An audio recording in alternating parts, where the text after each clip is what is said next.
Diketahui bahwa timnas Indonesia U23 mampu lolos ke putaran final Piala Asia tahun depan setelah mengalahkan dua lawan yang berat. Di pertandingan pertama Indonesia U23 melawan Cina Taipei, Garuda Muda menang telak 9-0.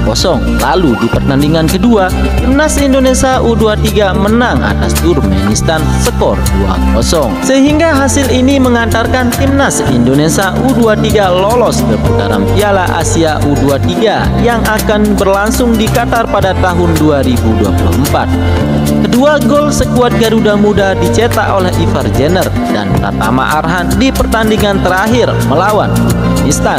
Di kualifikasi Piala Asia U23 kemarin, timnas Indonesia U23 tampil sempurna dengan menyambat seluruh kemenangan dengan total mencetak 11 gol tanpa kebobolan. Sehingga Sintayong mengaku optimis timnas Indonesia U23 bisa bersaing di Piala Asia U23 walaupun Indonesia tergabung dalam pot 4 jelang pengundian grup di putaran final.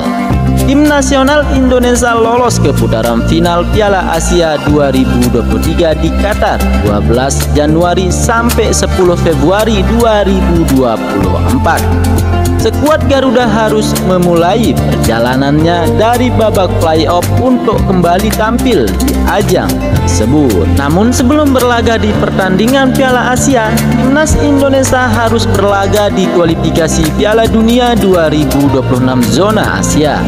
Tim berjulukan skuad Garuda itu akan melawan timnas Brunei Darussalam pada tanggal 12 dan 17 Oktober 2023. Jika mampu menyingkirkan Brunei Darussalam, timnas Indonesia akan masuk grup F babak kedua kualifikasi Piala Dunia 2026. Skuad Garuda satu grup dengan timnas Irak, timnas Vietnam, dan timnas Filipina. Melihat dari kualifikasi kemarin, timnas Indonesia memiliki ada pemain yang sangat menonjol hingga meloloskan timnas U23 ke Piala Asia U23 2024. Mungkin bisa dibilang tulang punggung Sintayong dan pantas menjadi pilar timnas Indonesia di Piala Asia U23 dan kualifikasi Piala Dunia 2026 nanti. Siapa sajakah mereka? Silahkan simak video ini selengkapnya. Namun sebelum kita bahas lebih lanjut, alangkah baiknya teman-teman bantu channel ini dengan menekan tombol subscribe, like, share, komen, dan bunyikan loncengnya agar tidak ketinggalan informasi-informasi yang menarik tentang dunia sepak bola. Berikut 7 pemain timnas Indonesia yang menjadi tulang punggung Sintayong dan pilar timnas Indonesia di Piala Asia dan kualifikasi Piala Dunia 2026 zona Asia. Yang pertama, Marcelino Ferdinand. Marcelino Ferdinand menjadi nama pertama dari timnas Indonesia U23 yang layak membela timnas Indonesia di kualifikasi Piala Dunia 2026 zona Asia dan Piala Asia 2023. Walaupun masih berusia 19 tahun, kualitas Marcelino berada di atas rata-rata pemain seusianya. Gelandang KMC Kadanis di Liga Belgia itu juga telah merangkum 14 pertandingan, 4 gol dan 1 assist di timnas Indonesia. Yang kedua, Rizky Ridho. Level Rizky Ridho seharusnya sudah dengan timnas Indonesia, namun karena usianya masih mencukupi, pemain berumur 21 tahun ini bisa dipakai timnas U23. Rizky Ridho adalah kapten dan pemain penuh berpengalaman timnas U23. Muda asal Persija Jakarta itu mempunyai 23 penampilan timnas Indonesia.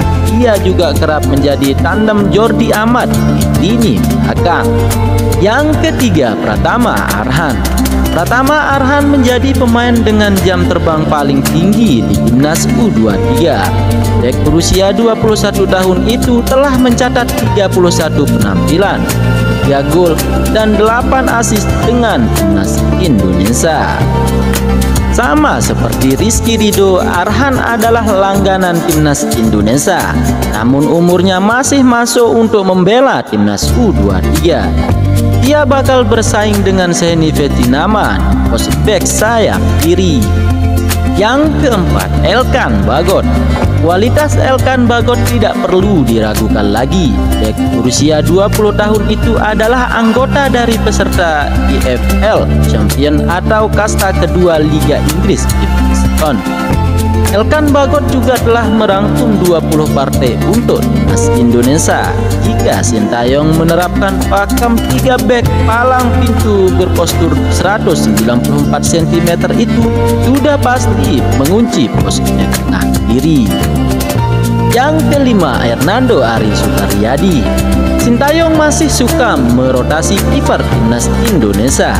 Akibat Hernando Ari Sukaryadi membela timnas U23, Nadeo Argwinata menjadi pilihan pertama skuad Garuda dalam FIFA Matchday September 2023. Namun Hernando adalah penjaga gawang utama timnas Indonesia ketika kalah dalam uji coba bergensi dengan timnas Argentina 0-2. Kiper asal Persebaya Surabaya itu kemungkinan bakal menjadi pilar skuad Garuda lagi. Yang keenam, Ipar Jenner. Satu tempat di lini tengah timnas Indonesia kemungkinan akan menjadi milik Ipar Jenner. Gelandang FC Utrecht di Liga Belanda itu menunjukkan kemampuan yang komplit bersama timnas U23. Ipar Jenner memberikan perbedaan mencolok untuk timnas U23. Pemain berusia 19 tahun ini kerap melepaskan umpan-umpan akurat dan juga bekerja dengan baik sebagai gelandang tahan. Yang ketujuh, Rafael Struijk. Rafael Struijk adalah tipikal penyerang serba bisa yang dibutuhkan timnas Indonesia.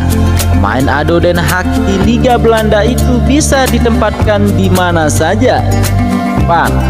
Namun posisi natural Struijk adalah winger kiri, tetapi pemain bertinggi 187 cm ini asap bermain lebih ke tengah hingga dekat dengan kotak penalti lawan, sehingga peluangnya untuk mencetak gol lebih besar. Berikut 24 tim lolos dalam final Piala Asia 2023 di Qatar dan hasil drawing babak kedua kualifikasi Piala Dunia 2026. Silahkan simak video ini sampai habis.